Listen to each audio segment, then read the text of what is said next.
At first glance, it looks like an ordinary bicycle, but take a closer look. Here's a bicycle made for 2, or maybe 3. Or is it 4? But wait just a moment, it's 5. Yes, in case you think your eyes are playing tricks, this really is a 5-saddle speedster, the very latest thing for large families. Well, latest about 50 years ago.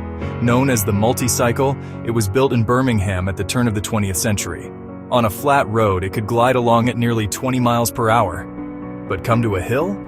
It took all 5 riders puffing away to keep it moving. The extra weight also demanded double tire pressure to keep those wheels from buckling. Still, it was a crowd pleaser, and proof that bicycles weren't just machines. They were social events on wheels. But that's only the beginning. Travel with us to Beechwood Green, a quiet hamlet near Luton where the lanes are filled not with motor cars but with living relics of the cycling age.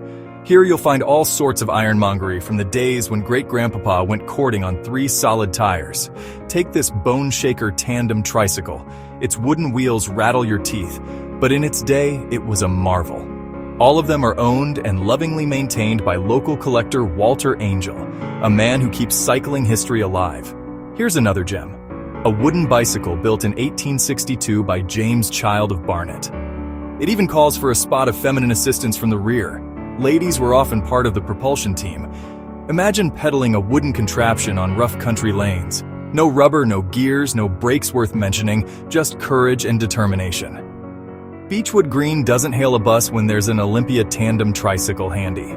These were the dating apps of the 1890s. Boy meets girl not by swiping, but by offering her the front seat of a handsome tricycle. In 1895, such a ride was an instant ticket to romance.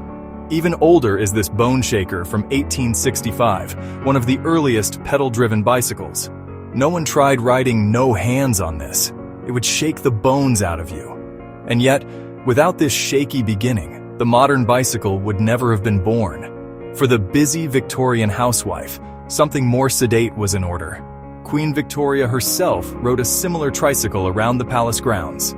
Naturally, when the monarch set the fashion, ladies of gentle birth everywhere soon followed. These tricycles were seen as both practical and respectable. No risk of skirts tangling in chains, and no unladylike balancing acts. By the 1880s, cycling had entered its golden age.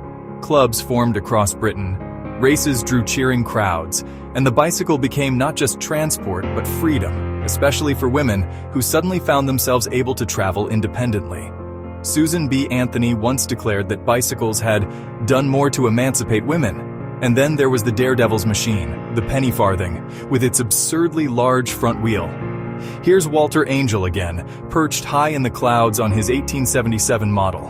What dignity, what daring, and, let's be honest, what danger. Riders often suffered headers, flying headfirst over the massive wheel after hitting a stone. Yet for a time, the penny farthing was the ultimate symbol of speed and status. Better watch out, Walter, or they'll have you for speeding. But what a sight, an age when invention was bold, cycling was adventurous, and every ride was a story. The wheel, after all, keeps turning. Once, these machines gave people freedom and adventure. Today, they give us stories. If you'd like to discover more fascinating inventions, hit subscribe and join the ride.